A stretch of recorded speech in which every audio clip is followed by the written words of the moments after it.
I'm gonna settle one of the most stubborn debates on the internet. How did people build the pyramids without aliens, forklifts, or losing their minds? First, the myth. The "it's impossible" crowd points at two things: multi-ton stones, insane precision, and yeah, a 2.5-ton block sounds ridiculous, until you spread that weight across a sled, slick the sand with water, and use a team that's trained to move in sync. There's literally an ancient painting showing workers doing exactly that. Pouring water in front of a sled to cut friction. But what about the tools? Copper, baby, not lasers. Copper saws with sand as the abrasive, dolerite pounders to shape limestone, wooden levers, ropes, ramps. None of it is sci-fi, just clever physics and a lot of practice. Let's talk method. Step 1. Quarrying. Most blocks were local limestone, yanked out in pre-cut layers so gravity did half the work. Harder stones like granite came from far away, floated down the Nile during flood season when the river did the heavy lifting. Step 2. Transport.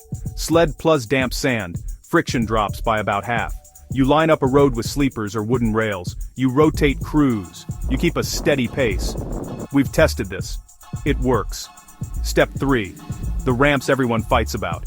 It wasn't one magic ramp, it was a combo. A straight ramp early on to get height quickly. Zigzag or spiral ramps hugging the structure. Internal ramps for later layers when the big outside ramp gets impractical. The evidence? Cuttings and foundation traces around Giza, leftover ramp bits at other pyramids, and logistics that actually add up. Step 4. Locking it in. You rough set the block, lever it up millimeters at a time with shims, then dress the faces in place for that tight fit. The casing stones, polished on the outside, precise on the inside, and seated with teeny wedges and gypsum mortar. But the alignment is too perfect. Not magic, measurement. They use sighting rods, plumb bobs, thick cords, and the night sky. You track circumpolar stars, mark repeated passes, average your line, and boom, true north within a hair. The workforce? Not slaves chained to blocks, skilled crews rotating in, living in planned villages, bakeries, breweries, medcare, and managers who tracked output with red ink notes that still survive. Organization beats brute strength every time.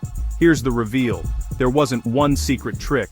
It was thousands of small, smart choices, tools anyone could make, methods anyone could learn, and a system that turned human rhythm into raw power. So, no aliens, no lost super tech, just people who understood their environment, respected the math, and showed up every day. That's not less magical, it's more. If you want the real wonder of the pyramids, don't look for a mystery. Look for a method.